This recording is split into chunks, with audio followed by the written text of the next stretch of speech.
चलो। झाड़ वाड़ सबको देख के मैं रियलाइज करती रही।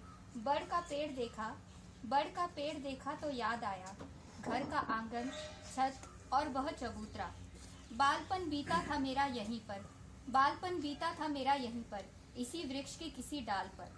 रास्ता तो यहीं से था पर पगडंडी का निशान न था। कहीं निशान न था। न घर की छत दिख रही थी, न घर की थी वो नींव कहीं।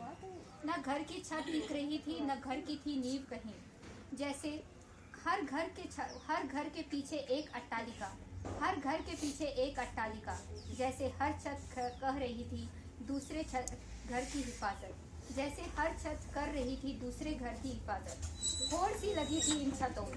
होड़ सी लगी थी उन छतों में कहीं। मेरी छत से बड़ी तेरी छत तो नहीं। चौराहे पर कहाँ है वो गायों का रेला। न पेड़ का कोसल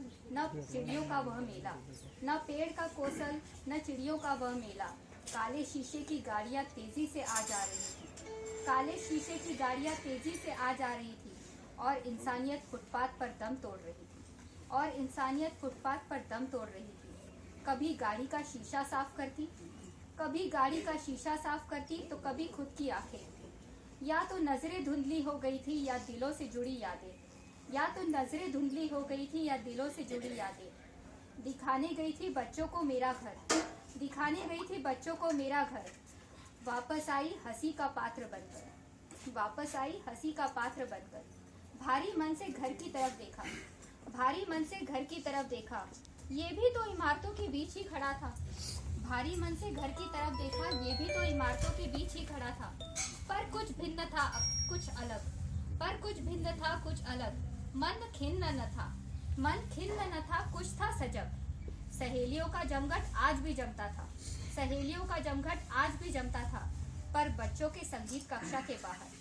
अखबारों की सुर्खियां आज भी बढ़ती थी, पर बच्चों के स्कूल बस स्टॉप पर। बदला कुछ नहीं था, बदला केवल नजरिया था। परिवर्तन तो सृष्टि का नियम था। नहीं तो हम सब फिर जड़ हैं। मैं खुश थी क्योंकि आज भी समय और दूरी मेरे रिश्तों के बीच में नहीं आई थी।